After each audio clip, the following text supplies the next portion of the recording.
नमस्कार. उज्ज्वलाच किचनमध्ये तुमचं मनापासून स्वागत आहे. तिळाची वडी बनवताना गुळाचे किंवा पाकाचे प्रमाण चुकले तर वडीसुद्धा बिघडू शकते. तर त्यासाठी अशी बिना पाकाची तिळाची वडी तुम्ही बनवू शकता.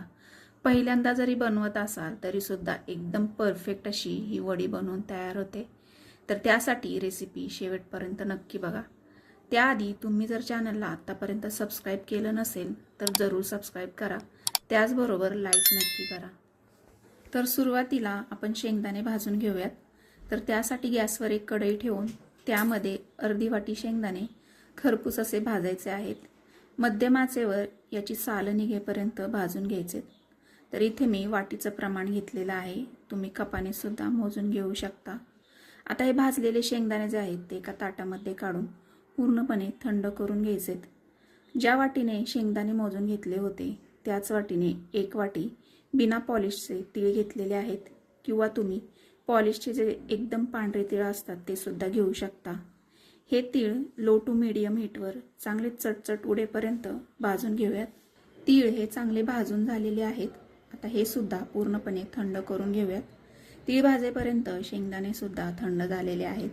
तर याची सालं काढून मग मिक्सरला याचं कूट करून घ्यायचं आहे.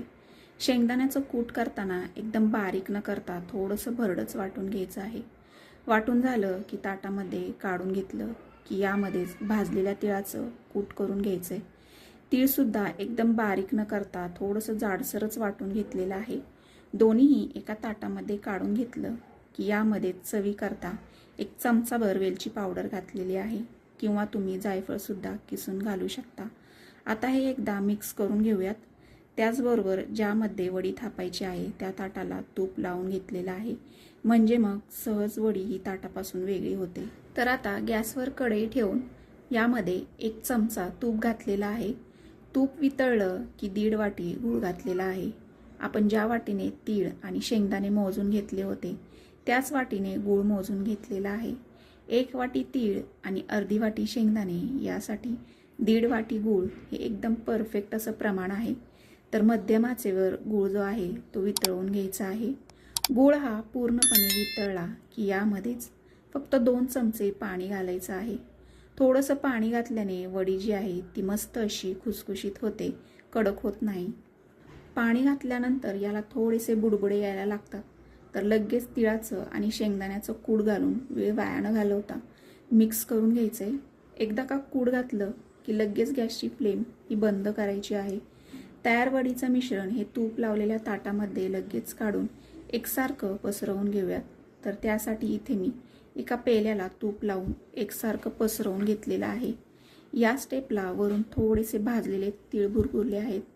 आता परत एकदा व्यवस्थित मिश्रण पसरवून घेऊयात. मिश्रण ताटामध्ये पसरवून होईपर्यंत हलकंसं थंड होतं. तर लगेच सुरीच्या साह्याने वडी पाडून घेऊयात. एकदा का मिश्रण थंड झालं की वडी पडत नाही. तर ही जी प्रोसेस आहे ते मिश्रण गरम आहे तोवरच करायची आहे. तर ही एक गोष्ट लक्षात असावी.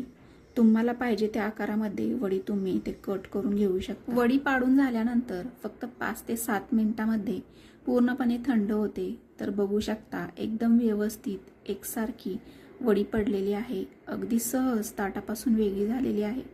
तर इथे मी एक वडी तोडून दाखवली आहे. मस्त अशी खुसखुशीत झालेली आहे. तर या मकर संक्रांतीला एकदम सोपी अशी ही तिळाची वडी बनवून बघा आणि आवडल्यास लाईक नक्की करा. तर पुन्हा भेटूया अशाच एका नवीन रेसिपीसहित. तोपर्यंत उज्ज्वलाच किचनला जरूर सबस्क्राईब करा. त्याचबरोबर मकर संक्रांतीच्या तुम्हाला खूप साऱ्या शुभेच्छा. व्हिडिओ शेवटपर्यंत पाहिल्याबद्दल धन्यवाद.